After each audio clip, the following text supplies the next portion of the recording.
The space around Neptune became a graveyard. Human ships swarmed like angry insects, attacking in groups of 10 or 20. They surrounded Vectari vessels and fired from every angle. The alien shields, designed to stop attacks from one direction, couldn't handle simultaneous fire from 12 different points. Captain Minho watched his tactical display as the battle unfolded. Green dots for human ships, red dots for Vectari. The reds were disappearing, but so were the greens. For every Vectari ship destroyed, humanity lost 3 or 4. The math was brutal, but it was working. Wolfpack 7 is destroyed, his tactical officer reported. Wolfpack 12 has lost half its ships. Wolfpack 3 reports, an explosion rocked the Indomitable. Alarms blared, shields at 40%, someone shouted. Hull breach on deck 9. Keep firing, Minho ordered calmly. All weapons, continuous fire. Don't give them a chance to regroup. The battle raged for an hour. Ships exploded. Lives ended in flashes of light. The darkness of space filled with debris and the frozen bodies of the dead. But slowly, gradually, the Vectari defense crumbled. Then Minho saw it. The Vectari command ship, larger than the others, coordinating the defense. If he could take it out, the enemy formation would collapse. All ships, priority target, he broadcast. The command vessel. Hit it with everything. 30 human ships broke from their wolf packs and converged on the command ship. The Vectari vessel fought back desperately, its weapons cutting through human ships like paper. But there were too many targets, too many directions, and then Lieutenant Gina Song made her move. The young pilot flew the stolen Vectari shuttle through the chaos, mimicking alien flight patterns. The Vectari security systems recognized the shuttle as friendly. They let her pass. By the time they realized their mistake, it was too late. Gina accelerated to ramming speed. Her voice came through the comms one last time. For São Paulo, for my family, for humanity. The shuttle hit the command ship at full speed. The 50-megaton nuclear device detonated. The explosion was so large it destroyed 3 nearby Vectari ships. The command vessel broke apart, its systems failing, its crew dying. Minho closed his eyes for a moment, honoring the sacrifice. Gina had been so young. She should have lived a long life, fallen in love, had children. Instead, she died at 19, ramming a nuclear bomb into an alien warship. Captain, the Vectari are breaking formation. The tactical officer shouted. Minho opened his eyes and looked at the display. The Vectari fleet was scattering. Without their command ship, without coordination, they were just individual vessels trying to survive. Some fought. Most fled. All ships advance, Minho ordered. Don't let them regroup. Push them back! The human fleet surged forward. Ship after ship fell on both sides, but momentum had shifted. Humanity was winning. While the space battle raged, Hana Choi led her Marines onto the Annihilator station. The assault transports landed hard on the station's surface. Hatches blew open. 4,000 soldiers poured out, weapons firing. The Vectari defenders were ready. Heavy weapons positions opened fire. Marines fell, their bodies torn apart by alien weapons. But the humans kept coming. They had trained for this. They knew the price. Hana led from the front, her rifle spitting plasma bolts. Beside her, Junho provided covering fire. Minji hacked into door controls, opening pathways deeper into the station. The Marines advanced meter by meter, corridor by corridor. Casualty report. Hana shouted over the gunfire. We've lost 800 in the first 10 minutes. Someone replied, 800. 20% of her force. Hana pushed the number from her mind. She couldn't think about the dead now. She could mourn later. If there was a later, keep moving. We need to reach the core. The fighting was brutal. Vectari soldiers were bigger, stronger, their armor better. But humans were desperate, and desperation made them dangerous. They used grenades in close quarters. They flanked. They crawled through ventilation shafts. They fought dirty because they had no other choice. Hour after hour, the Marines pushed deeper. The corridors filled with smoke and blood. Both sides took terrible losses. Hana lost count of how many friends died beside her. She just kept moving forward, kept shooting, kept fighting. Dr. Yuna's voice came through her communicator, transmitted from Europa. General, you're close to the reactor core. 20 more meters. The control systems should be accessible from there. How do we destroy it? Hana asked, ducking behind cover as plasma bolts flew overhead. Overload the reactor. Set it to maximum output with no regulation. It'll go critical in about 3 minutes. You'll need to evacuate before then. 3 minutes. Could they even reach the core in 3 minutes? Understood. All Marines, final push. We end this now. The remaining Marines, maybe 2,000 out of 4,000, charged. They abandoned caution and threw themselves at the Vectari defenders. Some used themselves as shields so others could advance. It was suicide tactics, but it worked. Hana and 50 Marines burst into the reactor chamber. It was enormous, filled with pulsing energy. The Annihilator's power source, the weapon that would destroy Earth's sun, hummed with terrible potential. Minji, get to the controls, Hana ordered. The engineer sprinted to the command console while the Marines formed a defensive perimeter. Vectari reinforcements were coming. She could hear their heavy footsteps echoing through the corridors. I'm in, Minji shouted. Starting the overload sequence. How long? 2 minutes to critical mass. Not 3 minutes, too. They had even less time than Yuna thought. All Marines fall back to the transports. Double time. The Marines ran. Behind them, the reactor began to scream, its energy output climbing exponentially. Vectari soldiers tried to stop them, but the humans fought through. They left bodies in their wake, both human and alien, but they kept moving. Hana was the last one out of the reactor chamber. She looked back once at the pulsing core, at the weapon that would have destroyed her world. Not today. Not ever. Move! Juno grabbed her arm and pulled her into the corridor. They ran through the station, following the path they had carved with bullets and blood. Behind them, the reactor's scream grew louder. Alarms blared throughout the station.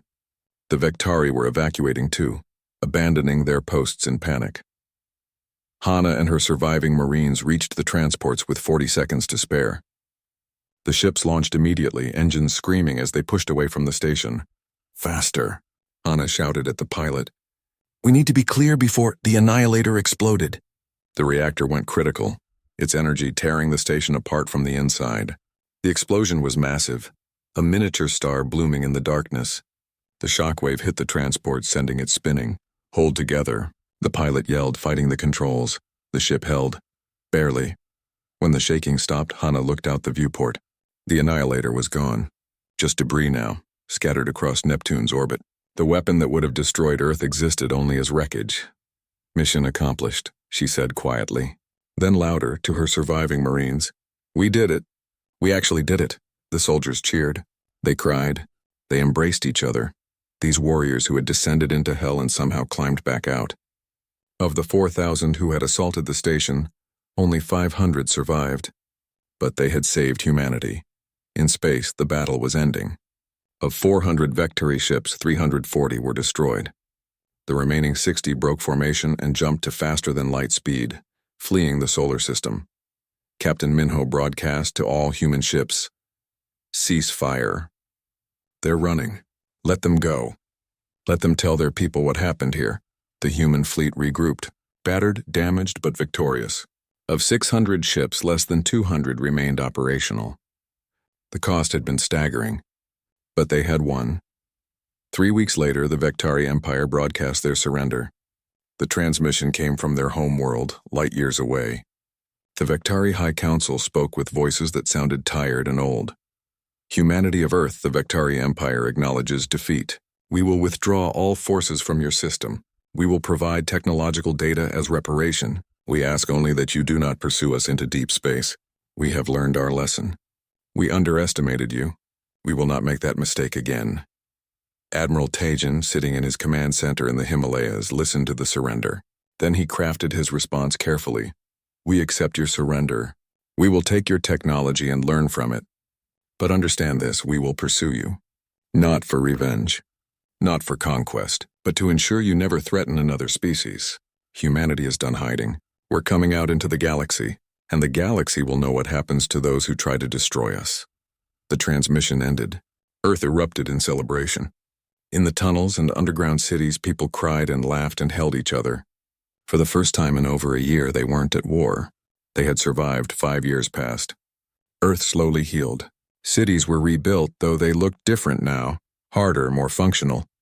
The population began to recover. Children were born who would never know the terror of invasion. Captain Minho, now Admiral Minho, commanded humanity's the Saint First Deep Space Fleet. 2,000 warships, built in the massive orbital shipyards around Mars. His mission was to explore, to establish human presence in the galaxy, and to make sure no species ever threatened Earth again. The Resilience orbited a small moon far from Velran space. Inside the ship, the crew gathered in the conference room. They had been analyzing data for 3 days straight, surviving on coffee and determination. "I've been studying their culture," said Mina John, the cultural anthropologist. She looked exhausted but excited. "The Velrans haven't created anything new in over 800 years. No new art, no new music, no new philosophy. They just refine and optimize what already exists." "How is that possible?" Sora asked. "Every civilization creates. It's part of being alive." "Not when everyone thinks exactly the same thoughts," Mina replied. "Creation requires individual perspective. It requires someone to see things differently." The Velrans eliminated that 2,000 years ago during something they call the Great Unification. Juan brought up more data on the screen. "I've been digging deeper into their history. The Great Unification wasn't voluntary. The Velran government forced every citizen to accept neural implants that connected them to what they call the Unity. Anyone who refused was eliminated." "They destroyed their own people?" Yuna asked, horrified. "They called it evolution," Juan said bitterly. "They decided individual thought was inefficient and dangerous. So they got rid of it." Day stood at the window looking at the stars. "What about the species they destroyed? What made them dangerous?" Bora pulled up files. "The Threnodi were one of them. According to Velran records, they were highly individualistic. Every Threnodi made their own decisions. They had developed quantum displacement technology that let them move ships instantly across space. The Velrans couldn't understand how such a chaotic species could create something so advanced. So they killed them," Tay said flatly. "They released a biological weapon on the Threnodi homeworld," Bora confirmed. 92 billion people died in 3 months. The Velrans listed it as a successful correction of a galactic threat. The room fell silent. Everyone understood what this meant. If humanity refused client status, the Velrans would try to eliminate them too. "We need to find a weakness," Day said. "Juan, you said perfection might be a flaw. Explain." Juan stood up and began pacing. "Think about it. The Velrans are all connected to one consciousness. They all think the same way. They calculate everything using the same methods. That makes them predictable. But prediction requires patterns," Yuna said, understanding. "If something doesn't follow a pattern, if it's truly random or chaotic, then they can't calculate it," Juan finished. "They can't predict it. And what they can't predict, they can't efficiently fight." "So our chaos is actually an advantage?" Sora asked. "Against them?" "Maybe," Juan said. "But we'd need to test it somehow." A loud alarm interrupted the discussion. Tay rushed to his station. "Captain, we're receiving distress signals. Multiple signals from Velran border colonies. They're under attack." "By who?" Tay demanded. "Unknown hostiles. The Velrans are calling them devourers. Wait, there's more data coming through." Tay's face went white. "Sir, an entire colony just went silent. 40 million people." Everyone rushed to their stations. The main screen showed the edge of Velran space. Massive ships were appearing from nowhere, unlike anything in any database. They looked organic but mechanical, like someone had grown machines instead of building them. "What are those things?" Yuna whispered. "The message says they consume everything," Bora translated. "They break down matter and use it to build more ships. They've been appearing on the edge of explored space for months, but the Velrans thought they were myths, stories to scare client species. Another colony went dark, then another. How many ships?" Tay asked. 47 and growing, Tay reported. "They're converting destroyed Velran vessels into more devourers. This is exponential growth." Sora stood up. "We need to help them." "They called us chaotic and flawed," Day reminded her. "They threatened to quarantine us forever." "I know," Sora said. "But people are dying. That matters more than pride." Day looked at his crew. He saw the same thought on every face. They were human. Humans helped, even when it was stupid, even when it was dangerous, even when the people they were helping didn't deserve it. Maybe that was chaotic. Maybe that was flawed. But it was who they were. "Set course for the battle zone," Day ordered. "Contact the other human ships. Tell them we're going to war." The Resilience and 3 other human vessels raced toward Velran space. As they traveled, they monitored the battle. The Velran fleet had engaged the Devourers using perfect tactical formations. Every ship moved in synchronized patterns. Every shot was calculated for maximum efficiency, and they were losing. "The Devourers are adapting," Yuna observed. "Look at the patterns. Every time the Velrans use a tactic, The Devourers counter it within minutes. It's like they're learning. They're treating the Velrans like a computer program, Juan said. Find the code, break the code. The Velrans' perfect synchronization makes them predictable. 4 hours later, the human ships arrived at the battlefield. The scene was horrifying. Velran ships floated dead in space. Debris fields stretched for millions of kilometers. The Devourers were advancing toward another colony world. Incoming transmission from the Velran flagship, Bora announced. Veltheron's face appeared on screen. For the first time, he looked shaken. The perfect composure was cracked. Human vessel resilience. Why have you come? To help, Day said simply. We did not request your assistance. You are not part of the Galactic Defense Forces. People are dying, Day replied. We're not going to debate politics while that happens. Do you want our help or not? Veltheron was silent for a long moment. Accepting help from humans would be admitting that the perfect Velrans needed chaotic, flawed beings to survive. But another colony was dying. Pride or survival? What can you possibly offer that our superior forces cannot accomplish? Veltheron asked. We can be unpredictable, Day said. Your ships move in patterns. These Devourers learn patterns and counter them. But we don't fight that way. We improvise, we adapt. We're chaotic, remember? Yuna had been studying the Devourer ships. Captain, I'm detecting something. These things aren't purely mechanical. There's biological components mixed with machine systems. They're adapting because they're using evolutionary algorithms. Can we use that against them? Day asked. Maybe, Yuna said. But we'd need to understand their biology better. We'd need time to develop a weapon. We don't have time, Tay reported. The Devourers are breaking through the Velran lines. They'll reach Crystallis Prime in 36 hours. Day made a decision. Veltheron, we have an idea, but you're not going to like it. Explain. Your ships need to stop moving in synchronized patterns. You need to fight as individuals, not as a unified force. The Devourers can predict your unity. They can't predict chaos. The suggestion was met with silence. What Day was asking was unthinkable to Velrans. Disconnect from the unity? Fight alone? It was like asking them to cut off their own limbs. That is impossible, Veltheron finally said. We are the unity. We are perfection. We do not regress to primitive individualism. Then you're going to lose, Day said bluntly. These machines are going to consume your entire empire because you're too proud to admit that maybe, just maybe, perfection isn't the answer to everything. Another alarm sounded. A Velran battleship exploded on the screen, taking 12,000 lives with it.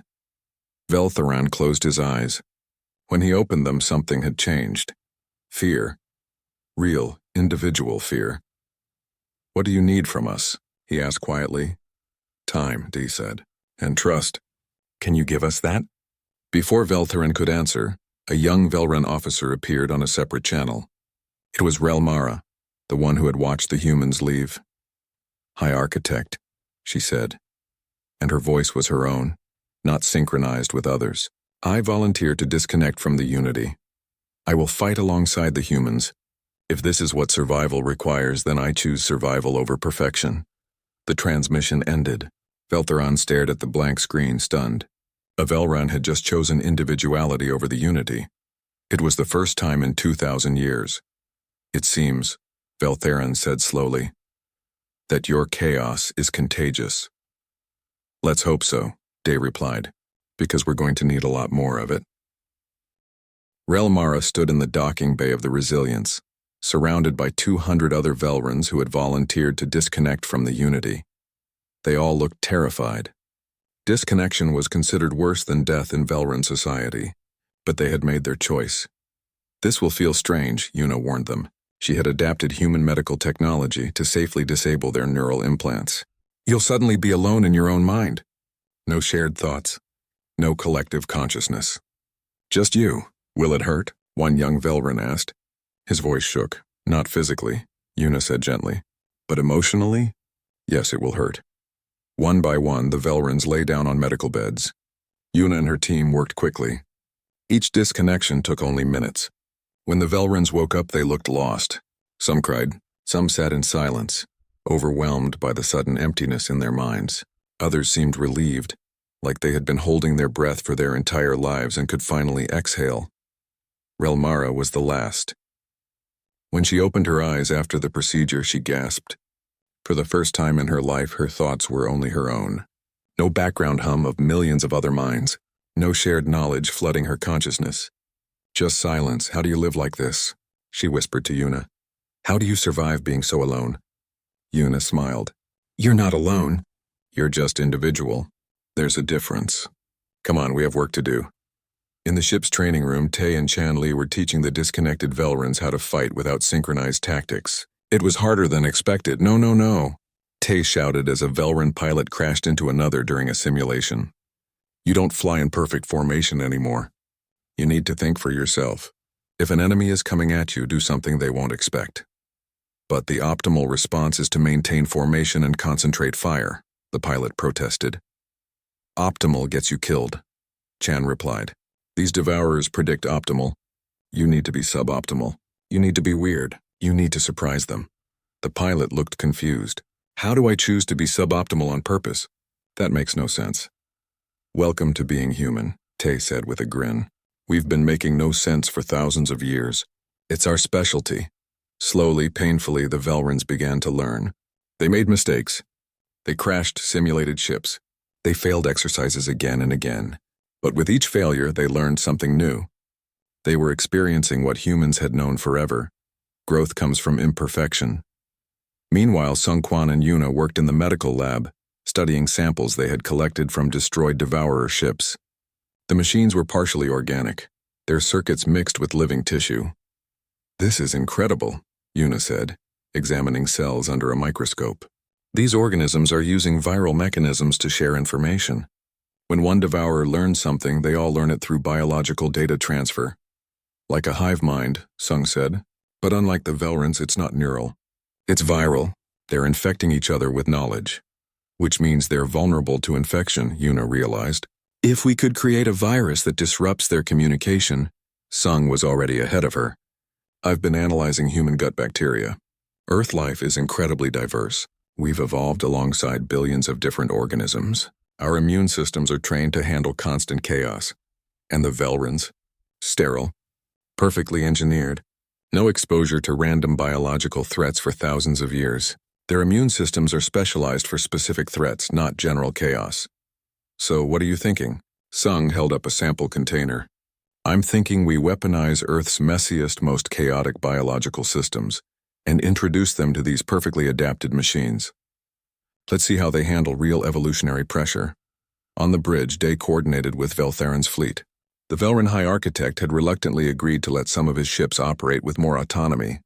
It went against everything the Unity believed, but survival mattered more than doctrine. The Devourers are 12 hours from Crystallis Prime. Rena O reported from engineering. We've modified some of the Velran ships with manual override controls.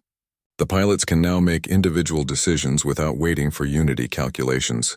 How are they handling it? Day asked, badly at first, but they're learning. Rena pulled up footage of a Velran pilot who had just executed a barrel roll to avoid enemy fire. A maneuver that made no tactical sense but had worked because it was unexpected. That pilot probably saved his own life by breaking every rule he'd ever learned. Narration gathered her squadron of human pilots and the few Velran pilots who were ready to fly. She was 27, one of the youngest squadron leaders in the human fleet, but she had natural talent for flying that no amount of calculation could replicate. Listen up, she told her mixed squad. We're going to hit the Devourer Vanguard. Our job is to be annoying, unpredictable. We're going to fly in ways that make no sense. We're going to break every tactical rule, and we're going to make these machines waste time trying to figure us out. What if we get killed being stupid? One pilot asked. Then we die confused and confusing, Nari replied with a fierce smile. But we don't die predictably, clear? Clear, Commander. The battle for Crystallis Prime began as the sun rose over the crystal cities. The Devourer fleet emerged from dark space like a swarm of mechanical insects. They moved with perfect coordination, adapting their formations as the Velran fleet engaged them. But this time something was different. Human ships darted between the formations, moving in seemingly random patterns. Nari led her squadron in a dive that should have been suicide, but at the last second they scattered in different directions. The Devourers tried to predict the scatter pattern and failed. 3 enemy ships collided trying to adjust. Disconnected Velran pilots fought alongside humans, their movements jerky and uncertain but gloriously unpredictable. One pilot accidentally triggered his weapons while spinning out of control and destroyed 2 Devourer fighters by pure chance. Another panicked and flew straight up when surrounded, escaping through the one vector the enemies hadn't calculated. They're adapting slower, Chan observed from his tactical station. The Devourers are trying to find patterns in chaos. It's taking them longer to counter. How much longer? Dee asked. Minutes instead of seconds. But it won't last forever. They'll eventually adapt to our chaos too. Then we need to end this before they do. Juan had been working on a desperate plan. Captain, if I overload our main engines, I can create an electromagnetic pulse. It'll knock out everything in a 10-kilometer radius. Including us, Day pointed out. Including us, Juan agreed. But also including 12 Devourer capital ships. They're grouping together to concentrate their fire. If we hit them now, Day looked at his crew. He saw fear on their faces. He also saw determination. Do it! The Resilience accelerated toward the cluster of enemy ships. Alarms blared as the engines redlined. The hull temperature spiked. Rena worked frantically to keep the ship from breaking apart. Juan, please tell me you know what you're doing, she shouted over the noise. Absolutely not, Juan yelled back cheerfully, his hands flying over the controls. They reached the center of the Devourer formation. Juan triggered the overload. For a moment, the Resilience became a miniature sun. The electromagnetic pulse exploded outward, invisible but devastating. Every electronic system in range died instantly, including the Resilience. The ship went dark and silent. Emergency lights flickered on, casting red shadows. The crew sat in the darkness listening to their own heartbeats. Did it work? Someone whispered. Rena checked her handheld scanner. 12 Devourer capital ships are dead in space. Their biological components are still alive, but their machine systems are fried. And us? Main power is gone. Life support is on backup. Engines are slag. We're drifting. But alive, Day said. We're alive. Outside, Sung and Yuna were ready with their biological weapon. Nari's squadron loaded special projectiles into their fighters. Containers filled with Earth's most aggressive bacteria and viruses, modified to target the organic components of the Devourers. This is either going to work brilliantly or fail spectacularly, Yuna told Sung. That's the human way, he replied. The fighters dove toward the disabled Devourer ships, launching their biological payloads directly into the enemy hulls. For several minutes, nothing happened. Then slowly, the Devourer ships began to change.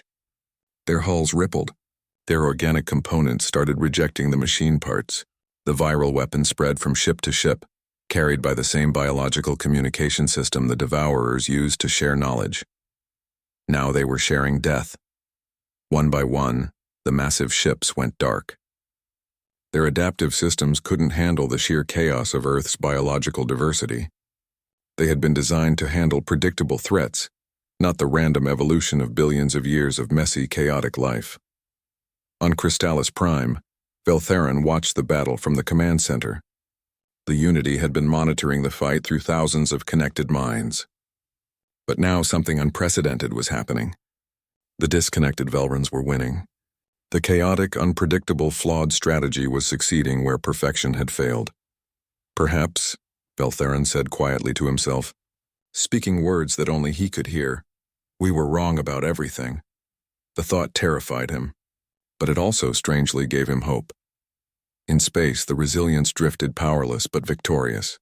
Around them, the Devourer fleet was dying. 3 weeks had passed since the battle. The Resilience sat in a repair dock above Crystallis Prime, being rebuilt with both human and Velran technology. The ship would never be purely human again, and somehow that felt right. Day stood at the memorial that had been erected on the planet's surface. It was the first monument in Velran history to list individual names rather than collective achievements. Juan Park's name was carved there, along with the 37 other humans who had died. Beside them were thousands of Velran names, both connected and disconnected fighters who had fallen defending their world. Your friend died well, Relmara said, standing beside him. She wore simple clothes now, not the synchronized robes of the Unity. She looked tired but more alive than any Velran Dai had seen before. Juan would have laughed at that, Day replied. He always said there was no such thing as dying well. Only dying for something that mattered, or did it matter? We're standing here talking about it. Yes, it mattered. Relmara touched the stone with Juan's name. I've been disconnected for 23 days now. Every day is harder than the last. The silence in my mind never stops being frightening. But I also feel things I never felt before. Joy when the sun rises. Sadness when I think of the dead. Anger at the waste of it all. Welcome to being alive, Day said softly. Is it always this painful? Yes, but also beautiful.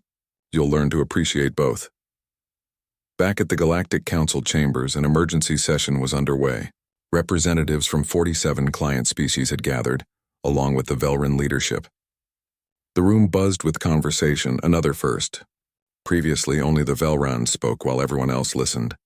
Ambassador Sora stood before the council with Yuna and Tay beside her. They had been preparing for this moment since the battle ended.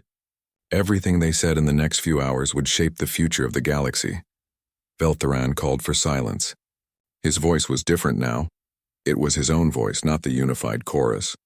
He had disconnected from the unity 3 days ago. The decision had shocked his entire civilization. We are here to discuss the future of the Galactic Council, Veltharan announced. The recent crisis has forced us to reconsider long-held beliefs about perfection, unity, and the nature of civilization. A Velran elder stood up, his crystalline skin glowing with agitation. High Architect, you speak heresy. The unity is our strength. Disconnection is regression. We survived for 6 million years through perfect coordination, not through chaos. We survived for 6 million years without facing a threat we couldn't calculate, Veltharan replied. The moment we encountered true unpredictability, our perfection nearly destroyed us. It took chaos to save us. It took imperfect individual flawed beings to show us that our apex was actually a dead end. The chamber erupted in argument. Half the Velrans present still clung to the old ways. The other half, including thousands of disconnected individuals, wanted change. Sora waited for the noise to die down before speaking. The Galactic Council was built on a lie. The lie that perfection exists and that some species are closer to it than others. But perfection is death. It's stagnation. Real life is messy, chaotic, and constantly changing. You speak from inexperience, another Velran elder said dismissively. Your species has barely left your homeworld. You know nothing of galactic civilization. We know about survival, Tay cut in, his voice hard. We know that species who don't adapt go extinct. We know that diversity isn't a weakness. It's the only way to handle unexpected threats. And we know that treating other species as inferior is a good way to ensure no one helps you when you need it most. Yuna stepped forward with data displays. I've been studying galactic biodiversity patterns. Every client species has shown genetic stagnation since coming under Velran oversight. Your improvement programs are actually making species less adaptable, not more. You're creating biological dead ends. That is efficiency, a Velran argued. We eliminate harmful mutations. All mutations are potentially harmful, Yuna replied. But they're also potentially helpful. Evolution doesn't work by calculating the optimal outcome. It works by trying everything and seeing what survives. You've stopped evolution across hundreds of worlds. You're not guiding species toward perfection. You're killing their future. A representative from the Krell species, one of the oldest client species, stood up. He was small, barely reaching a human's chest with blue skin and large eyes. His people had been under Velran oversight for 3,000 years. My people remember freedom, he said quietly. We remember making our own choices even when those choices were wrong. We remember creating art that no one else understood. We remember arguments and disagreements and the joy of reaching consensus through debate rather than calculation. The Velrans took that from us. They said they were helping us, but they were really just making us smaller versions of themselves. Other client species representatives began standing. One by one they shared similar stories. Cultures flattened. Languages simplified. Diversity erased in the name of efficiency. Veltharan listened to it all with growing horror. He had believed, truly believed, that the Velrans were helping, that their guidance was benevolent, that perfection was the goal all species should strive toward. He had been wrong. What do you propose? Veltharan asked Sora, his voice heavy with the weight of realization. A galactic federation, Sora replied. Not a hierarchy with one species at the top. A true federation where every species has an equal voice, where diversity is encouraged, not suppressed. Where we learn from each other's differences rather than erasing them. That will be chaotic, a Velran pointed out. Yes, Sora agreed. It will be loud and messy and inefficient. Species will disagree. There will be arguments and misunderstandings. But there will also be innovation. There will be new ideas born from combining different perspectives. There will be art and culture and progress. How do we even begin such a transformation? Veltharan asked. Jin Wu, the human quantum physicist, presented his proposals. Joint research initiatives. Combine Velran computational power with human intuitive thinking. Share technology freely rather than hoarding it. Let scientists from different species work together without hierarchies. Rena O added. Engineering projects where chaos and order work together. We've already seen this with the Resilience. The ship is stronger now because it combines our technologies, not replaces one with the other. Sung proposed medical exchanges. Earth's biological diversity could help species whose genetic lines have become too narrow. We could share immune system data, help restore natural selection where it's been suppressed. The debate continued for hours. Some Velrans remained adamantly opposed. They couldn't accept that 6 million years of evolution toward perfection had been misguided. But others, especially the younger generation and the disconnected, were listening. During a break, Chan Li found Day walking in the crystal gardens outside the council chambers. The gardens were beautiful but artificial, every plant genetically identical, arranged in perfect geometric patterns. This garden has been the same for 500 years, Chan observed. Every plant in exact formation. No weeds, no randomness, no change. Sounds boring, Day replied. It is. But it's also sad. Back home, gardens change with the seasons. Plants grow where they want to grow. Sometimes weeds become the most beautiful part. That's real life. Think we can convince them? Some of them, maybe. The ones who tasted freedom and want more. But others? John shook his head. You can't force someone to want freedom. They have to choose it themselves. The final vote took place at sunset. Each species representative cast their decision: continue with the client system or establish the Federation. It wasn't unanimous. 30% of Velran leadership voted against change. Some client species, so beaten down by generations of oversight, were afraid to vote for independence. But the majority voted for change. The Galactic Council dissolved. The Galactic Federation was born. Veltharan stood before the assembly as the vote was announced. He looked older now, the weight of his species' mistakes heavy on his crystalline shoulders. For 6 million years, he said, his voice carrying across the silent chamber, my people believed we were the apex of creation. We believed perfection was achievable, and that we had achieved it. We were wrong. There is no apex. There is only the endless diversity of life, constantly changing, constantly adapting, constantly becoming something new. He turned to the human delegation. Your species taught us this in the most humiliating way possible by saving us. You showed us that our perfection was really just a beautiful prison. We hated you for it. Many of us still do. But you were right and we were wrong. Sora stepped forward and offered her hand. Veltharan looked at it, a human gesture, meaningless to Velrans who had never needed to physically confirm agreements through the unity. But he understood what it meant. Trust, respect between equals. He took her hand. The chamber erupted in noise. Some cheered, others protested, but the decision was made. Later that night, Day found Relmara sitting alone, staring at the stars. She had tears on her face, another new experience for her. Why are you crying? He asked gently. Because I'm happy and sad at the same time, she said. Happy that we're changing. Sad for all the years we wasted. Sad for all the species we hurt. 6 months had passed since the formation of the Galactic Federation.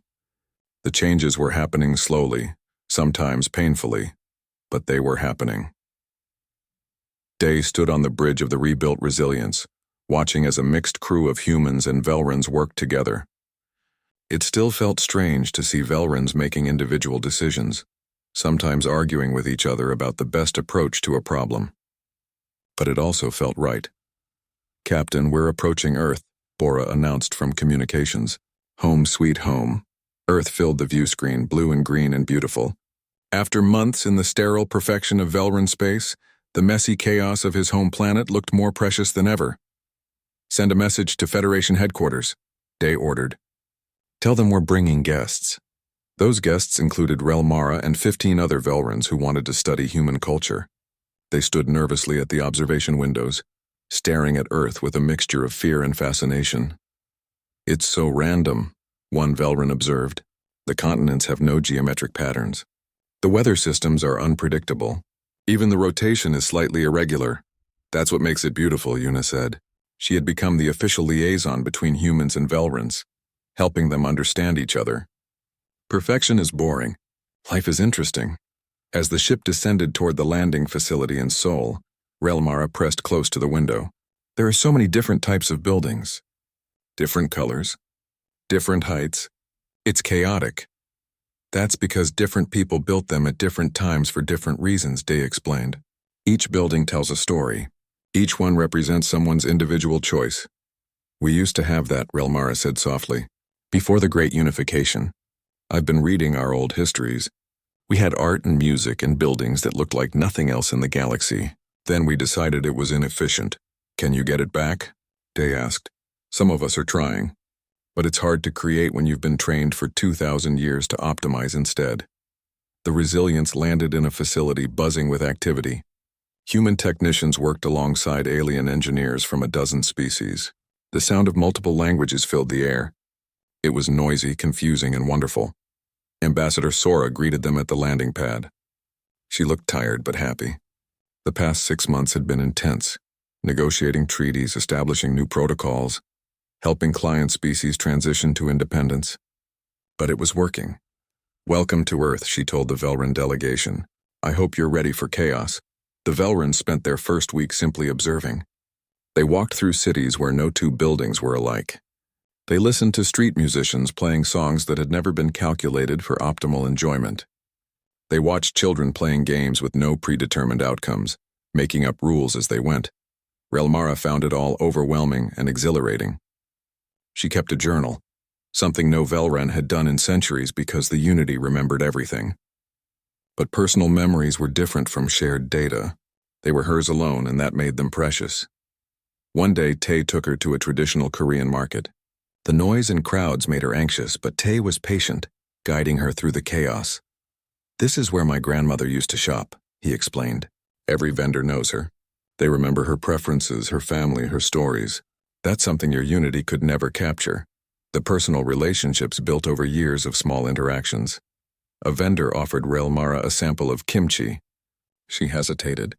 Velrans had eliminated their natural gut bacteria centuries ago, engineering perfect digestion. But Sung had given her probiotics, rebuilding her microbiome. She tasted it. The spice made her gasp. It was sharp and sour and completely unexpected. "What do you think?" the vendor asked in Korean. Relmara's translator device converted the words. "It's not optimal," she said slowly. "But it's interesting. Can I have more?"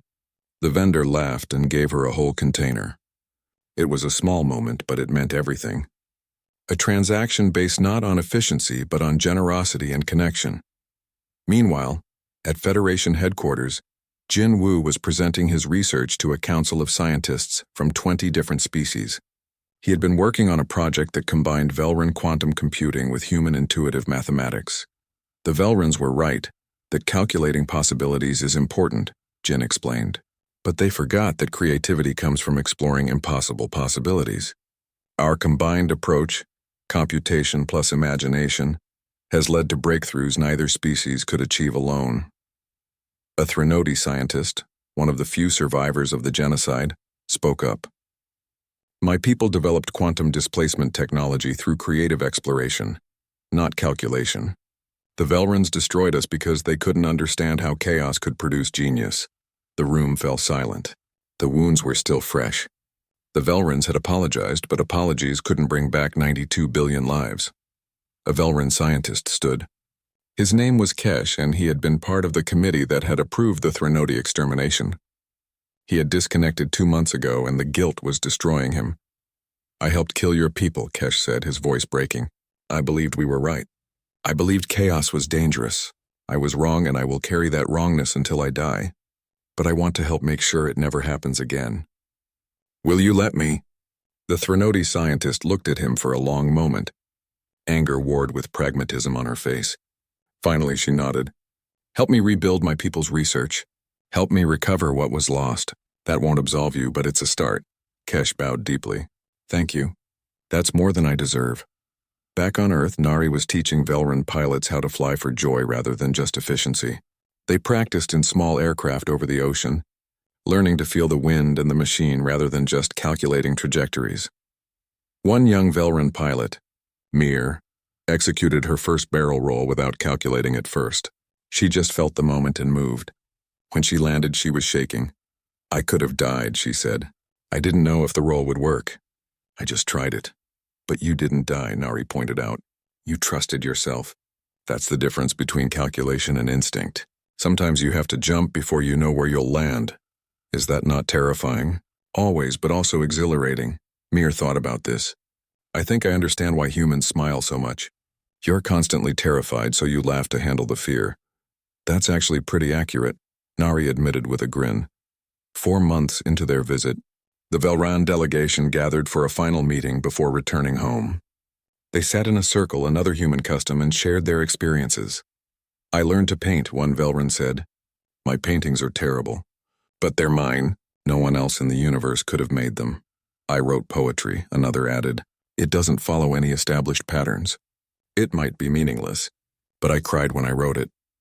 "I made a friend," a third said, looking at a human technician who had been showing him engineering techniques. "An actual friend who knows me as an individual, not as part of the unity. When I go home, I will miss him." That feeling, missing someone, it hurts, but it's also proof that the connection mattered. Relamara spoke last. "I learned that the apex of creation is a myth. There is no peak to reach, no perfect form to achieve. There is only the endless journey of growth and change and becoming. The Velrans stopped evolving when we declared ourselves perfect. Humanity showed us that real evolution never stops." Day, who had been listening quietly, stood up. "You've given us something too. Your precision, your organizational skills, your computational power, combined with our chaos, we can achieve things neither of us could alone. That's what the Federation should be. Not humans teaching Velrans or Velrans teaching humans, but all of us learning from each other." The Velran delegation returned to Crystallis Prime with new perspectives. Some Velrans embraced the changes eagerly. Others resisted, retreating to isolated communities where they could maintain the unity. The Federation allowed both. Freedom meant the freedom to choose perfection if that's what someone wanted. But slowly, the galaxy was changing. Mixed crews on ships, joint research stations, cultural exchanges. Species that had been suppressed under client status were rediscovering their identities. Some struggled. Some flourished. All were free to try. 1 year after the battle, a memorial ceremony was held at the site where the Devourers had been defeated. Representatives from every Federation species gathered to honor the dead and celebrate the living. Veltaran gave a speech. He was fully disconnected now, speaking only in his own voice. He had aged visibly. Individual consciousness was harder than collective existence, but he also seemed more alive. "They called themselves the apex of creation," he began, looking directly at the human delegation. "We Velrans believed we had reached the pinnacle of evolution. We were wrong. We weren't at the apex, we were at the end of a dead branch. Humanity didn't just end our illusion. They offered us a chance to start growing again." He paused, collecting his thoughts. "The past year has been the hardest of my life. I've experienced doubt, fear, regret, and guilt. I've also experienced wonder, curiosity, friendship, and hope. I'm learning what it means to be alive rather than simply to exist. It's terrifying and beautiful and nothing like I expected. We have a long way to go, many wounds to heal, many mistakes to correct,